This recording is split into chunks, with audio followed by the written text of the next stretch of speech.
कहते महाराज कहना नहीं मानता, सामने बोलता है? ये चाकू रखने लग गया, ये पिस्टल रखने लग गया। महाराज सिखाया तो आपने, ये शुरुआत तो आपसे ही हुई है। बचपन से जोड़ना सिखाइए, किसी को काटना मत सिखाइए। अगर बचपन से तुम ये शिक्षा देने लग जाओगे तो फिर आगे जाने के बाद, बड़ा होने के बाद फिर तो वो तुम्हें और सिखाएगा कि ऐसे करना चाहिए। तुम्हारा कहना नहीं मानेगा। ये संस्कार कौन देती है घर में बच्चों को? माँ देती है। बच्चे की पहली गुरु कौन होती है? माँ होती है।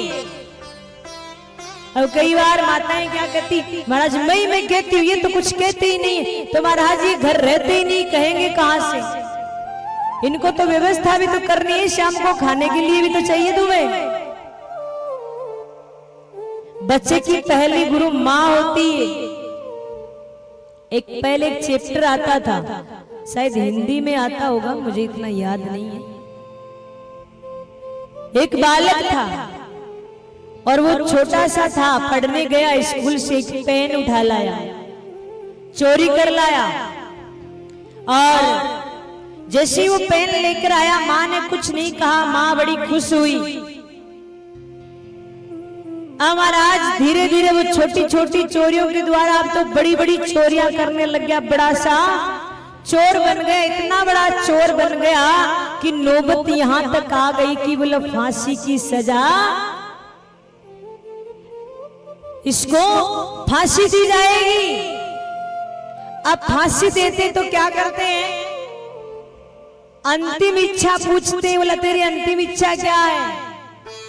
उसने कहा, उस चोर ने बोला अंतिम इच्छा यही है कि मेरी माँ से मिलना है। किससे मिलना है? मेरी माँ से मिलना है। बोला चलो भाई, अंतिम इच्छा है, माँ से मिलवा दो। और जैसी माँ से मिला तो कहा यही है वो मेरी माँ। अगर ये बचपन में मुझे ये कह देती, जब मैं एक पेन चुरा कर लाया था, ये बता देती कि बेटा चोरी नहीं करनी है, चोरी बुरी चीज होती है, तो आज मेरे को फांसी नहीं दी जाती। यही है वो मेरी माँ जो मेरे को मना नहीं किया। तो बच्चा अगर कहीं भी गलती करता है तो सबसे पहले माँ को देखना चाहिए, और जिसकी एक है उसको तो खास कर माता और पिता दोनों को ध्यान देना चाहिए। क्यों? क्योंकि एक बच्चा लाड़ प्यार में जल्दी बिगड़ता है, इसलिए उसकी परवरिश में ध्यान रखें। सुनाया था ना मैंने धुंधली का चरित्र, उसके एक ही था और अंत में क्या हुआ? उसको कुएं में कूद कर पड़ना पड़ा, मरना पड़ा। तो बच्चों को जोड़ना सिखाइए, काटना मत सिखाइए, तोड़ना मत सिखाइए।